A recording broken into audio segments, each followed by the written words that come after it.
Hi, I'm Christina Lowery, and I have the great honor of leading Girl Rising. At Girl Rising, we envision a world in which girls thrive with dignity and vast possibilities. Like everyone else, we're stuck in our homes right now. So in this series of conversations, I'm hoping to bring you an unfiltered view of the reality of girls around the world, of our work, and of the people behind it.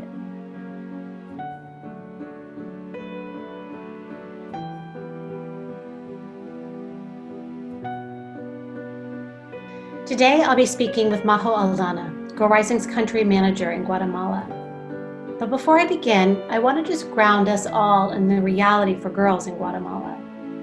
33% of sixth grade girls do not enroll in the seventh grade, and in some places in the country, that figure is as high as 50%. By age 17, only 1/4 of indigenous girls are still enrolled in school. Last year, there were more than 85,000 pregnancies among girls between the age of 10 and 18. Good morning, Majo. Good morning. How is the current situation with the global pandemic? And also, I know a lockdown happening right now in Guatemala. How is it affecting your work and how is it affecting girls? So girls here, before the pandemic have less access to education. So the big divide is between sixth grade and seventh grade. A lot of the girls don't continue in school.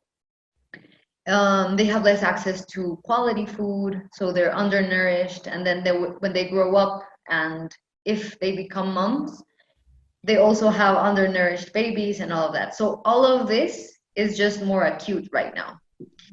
They have even less access to education. So I'm wondering, with the pandemic, they're not currently in school, the ones that were in school.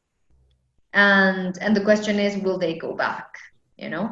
Especially with the economic situation, maybe some of especially the older adolescents, probably have to work or are working already at home.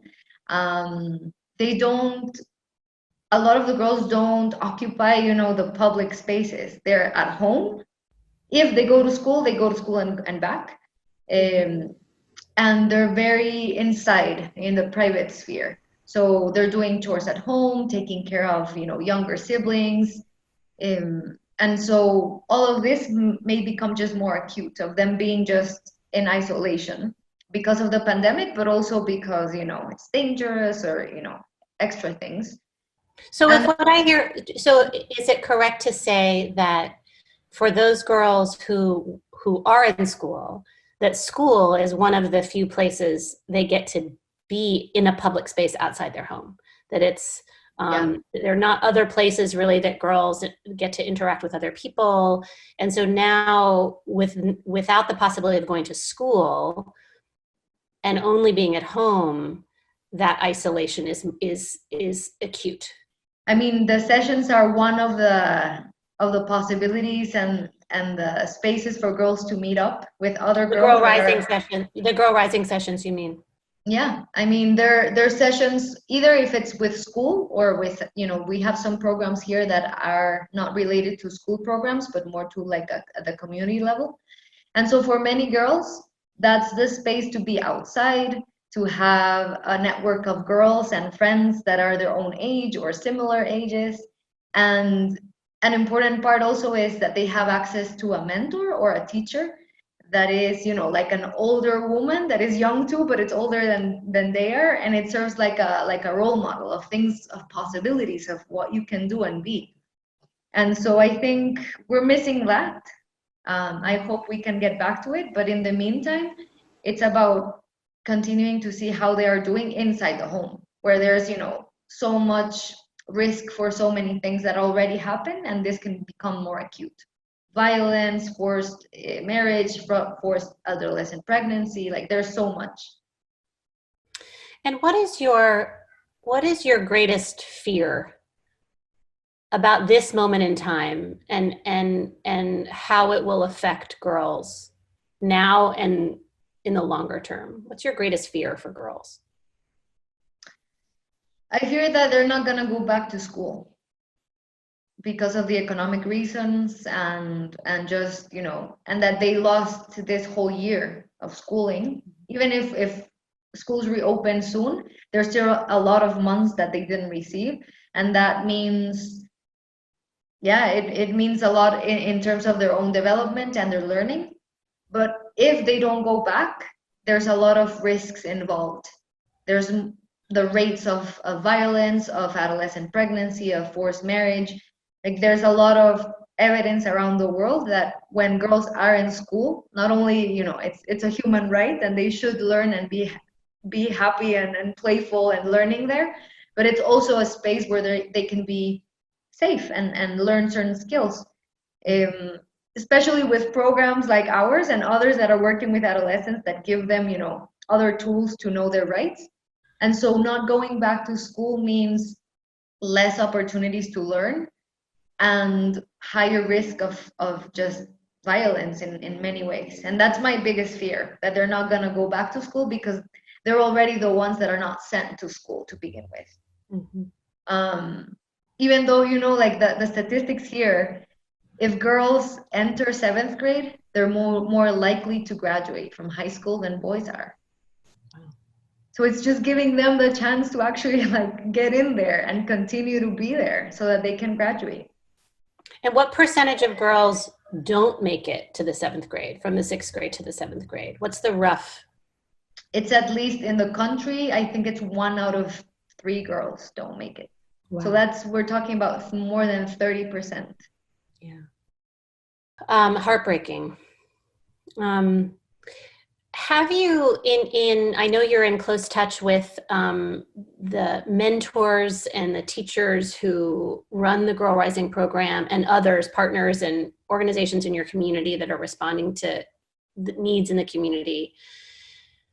Is there anything, have you heard any examples of how people are confronting this incredibly challenging moment that gives you hope? So there are some partners from our implementing partners that are trying to supply families that they work with basic needs, food, like different food options, and also with information about the pandemic. So Guatemala is a very diverse country, and there's 23 languages and ethnic groups. And so they're trying to produce materials that are easily understandable and shareable on social media. Like WhatsApp is something that is very, very easily and accessible here, easy to use.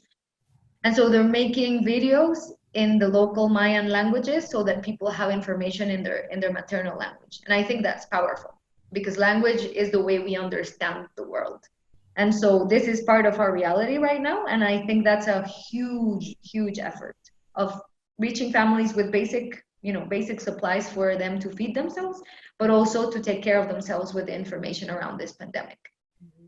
And then there's teachers that are, following up via phone or, I heard of a teacher that there's a school that we work with that is trying to supply educational materials to parents and to families every 2 weeks, every 3 weeks, so that they're not so behind on their academic, progress. And a teacher told me like there was a family that she couldn't get in touch with because they don't have a phone, they don't have a smartphone to begin with. So and then she found out there's no phone in the home, in the household. And she was like, there's like an alumni from the school that I think is the neighbor. And so she reached out to her, and that's how they got the materials. And she knew how the family is doing. So I think mentors and teachers and partners are doing everything they can to keep connected, even if they can't do it in person all the time. And they're using their human relationships, their networks. Somebody said recently to me that we should not let a crisis go to waste.